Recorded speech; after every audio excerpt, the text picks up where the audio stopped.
They call me Squirrel. Well, I certainly wasn't going to just leave you with a Tiny Tim today. I got to at least give you, something else. So I dug into the home free pile and I pulled out The Gambler. Now, The Gambler is a special little story. I'll try to be quick, although once you get to know me, you realize Squirrel has 5-minute stories and 20-minute stories. My buddy Jerry Flanagan used to tell people this all the time. Father Flanagan, as we call him, he used to always say, Tony's got 5-minute stories. My name's Tony, by the way. And 20-minute stories, in case you didn't know that. I've never heard Tony tell a 5-minute story. Anyways, I don't have a big love for country music. There's certain pieces of country music that I like.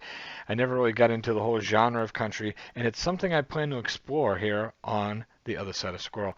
I plan to listen to some country and start to see as I've gotten older now, and I'm starting to, um, fall in love with music. If maybe that's my thing now at 47 years old, maybe I'll understand it. Maybe I'll appreciate it more. This is an old song from an old country singer who's since passed away named Kenny Rogers. This was written and performed back when you could still tell what Kenny Rogers actually looked like before he got his face all stretched and all that stuff, which was too bad toward the end there, but as he got too much plastic surgery, he was unrecognizable. Anyways, this is The Gambler. I think that's, unless this is a different song called The Gambler, and it's not the Kenny Rogers song, but I can only imagine it is. And if it is, I absolutely love this song. It's got a beautiful story to it. I love the story. It's about a gambler on a train and playing cards with this guy and learning about life from this guy. And I'm excited to see these guys perform it. This is one of my favorite country songs.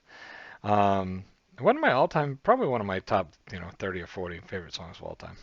So here we go. Let's listen to Home Free, The Gambler. I'll catch you on the other side of this song. Here we go.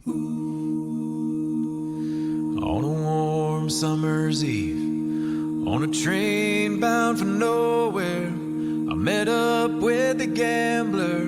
We were both too tired to sleep, so we took turns of staring out the window at the darkness till boredom overtook us, and he began to speak. He said, son, I've made a life out of reading people's faces, knowing what the cards were by the way they held their eyes.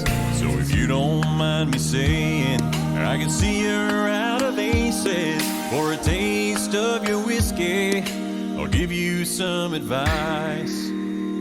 So I handed him my bottle, and he drank down my last swallow. Then he bummed a cigarette and asked me for a light.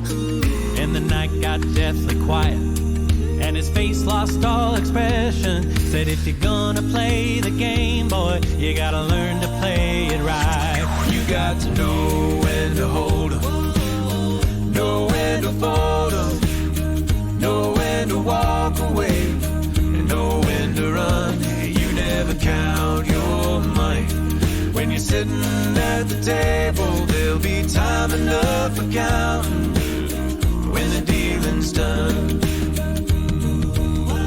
Every gambler knows that the secret to surviving is knowing what to throw away and knowing what to keep. 'Cause every hand's a winner and every hand's a loser, and the best that you can hope for is to die in your sleep. And when he finished speaking, he turned back toward the window, crushed out his cigarette, and faded off to sleep. And somewhere in the darkness, the gambler, he broke even. And in his final words, I found an ace that I could keep. You got to know when to hold 'em, know when to fold 'em, know when to walk away, and know when to run. You never count your money when you're sitting at the table. There'll be time enough for counting when the dealing's done. You got to know when to hold 'em, know when to fold 'em, know when to walk away, and know when to run. You never count your money when you're sitting at the table. There'll be time enough for counting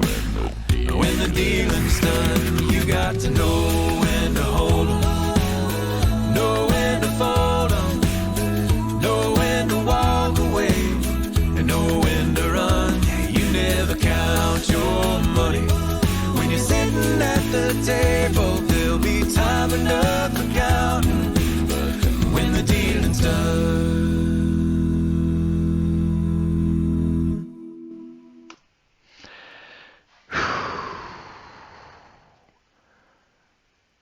I think that made my heart smile a little bit.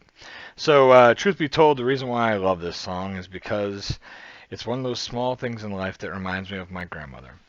When I was a kid, my grandmother was going to school to become a nurse in her 50s, and she was working as a bartender. Her whole life, she'd worked cleaning people's houses and tending bar. And bartending had always been something she fell back on and something that she always used to support her family. She did a great job at it.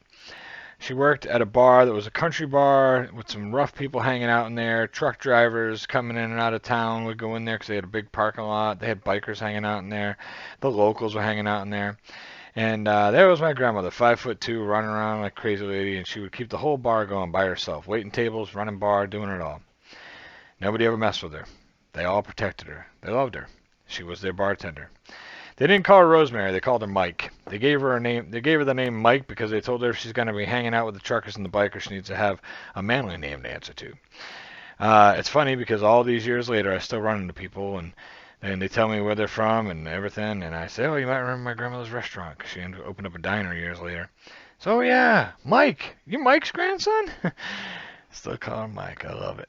Well, I used to go to that bar and help her clean up on Sundays. We'd go there and do a full cleaning on the bar. And she'd pay us. We had to keep any money we found on the floor at the bar, and she'd give us $5-10 a piece as well for helping out. But she'd always turn the jukebox on, and she'd pump a bunch of quarters into it, and she'd play a bunch of songs. And The Gambler was in there like every fourth or fifth song. It was one of her favorite songs, and I absolutely love this song for that. I ended up getting the cassette tape of this song back in probably 1982 or something. I was like 7 or 8 years old. It was my first boombox, and I listened to this song over and over and over. I love this song. And it reminds me of better times. It reminds me of being younger and being healthier and more youthful. And my grandmother was still with us. So I love that. I thought it was beautiful. I think these guys did an amazing job with it. And I appreciate you guys enjoying it with me. That felt so good. It really did. You guys take care of yourselves, all right? I miss you guys. Man, I can't get taking so many days off. I start to miss you guys. I started missing you guys. Gosh, man. You guys be good, alright? I'll catch you soon. Promise. Squirrel out.